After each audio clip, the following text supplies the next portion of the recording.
ভাও উনি হচ্ছে টিকটক বিশেষজ্ঞ স্যার। ওনারা দি স্যারের সাথে ম্যাডাম ম্যাডাম লাগে। টিকটকাররা সবাই উপর দিয়ে স্যার, ভিতর দিয়ে ম্যাডাম। এই টিকটক একাডেমির প্রতিষ্ঠাতা আমি ডিজে জাকানাকা রাব্বি। আমার এই প্রতিষ্ঠান থেকে বাংলাদেশের অনেক ছাত্রী টিকটকার বেরিয়ে গেছে। শুধু তাই না, আমি এখন স্বনাম ধন্য মেখাবেন না, বাংলাদেশের সব জায়গায় গিয়ে চর থাপ্পড় লাত্তিগুতো খেয়ে আমিও পুরস্কৃত হয়েছি। এই এদিকে শো,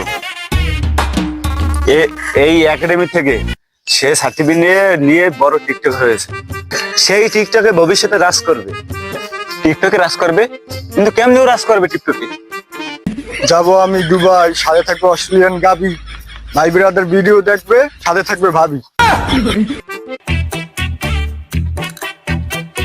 স্যার আমি ওর মতনই আপনি টিকটকার হইতে চাই, সফল হইলে আমি ওর মতনই হবো। স্যার আপনি ওর মতন একজন টিকটকার আমারে বানাই দেন।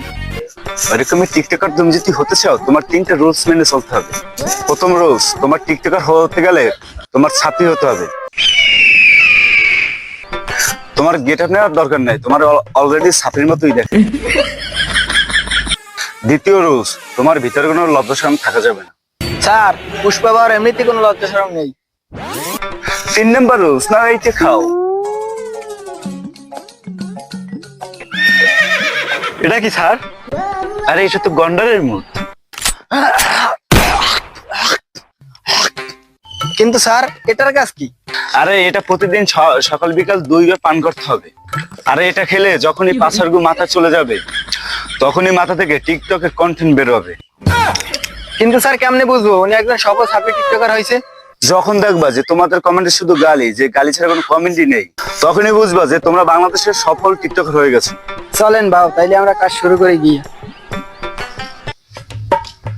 ভাও একটা জিনিসই আমার মাথায় খেলতেছে না, সেলুনের ব্যবসা তো টিকটকাররাও করে, বউ ব্যবসায়ীরাও করে। আপনি এই দুইটার ভিতরে টিকটকার হওয়াটাই বাইছে নিলেন কেন? আমি যতই নিচে নামি, বউ ব্যবসা করে খামু, এতটা নিচে আমি নামতে পারবো না। যেহেতু আমি পুরুষ, যতদিন আছে যান ধরে রাখ মান সম্মান। ভাও আপনি চোর হইলেও ইমানদার। স্যার তো একদিন সকাল বিকাল 3 বার খাইতে কইলো, আর এমনি খাইলে তো অনেক দেরি লেগে যাইবে। তাহলে তো আমি সেলুন ব্যবসা অনেক কষ্টই যাবো। আর তুমি তো জানো পুষ্পা ঝুঁকি কান নেই আল্লাহ।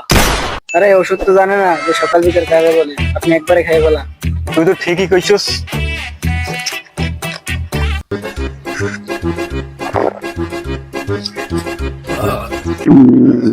কি ভাও আপনার কি কন্টেন্ট আইতেছে? এ ভাইয়ের কন্টেন্ট আইতেছে, ভাও আমার চিজ দেন না। ভাও আপনি কি কন্টেন্ট বানান? কন্টেন্টে তো গন্ধ কে।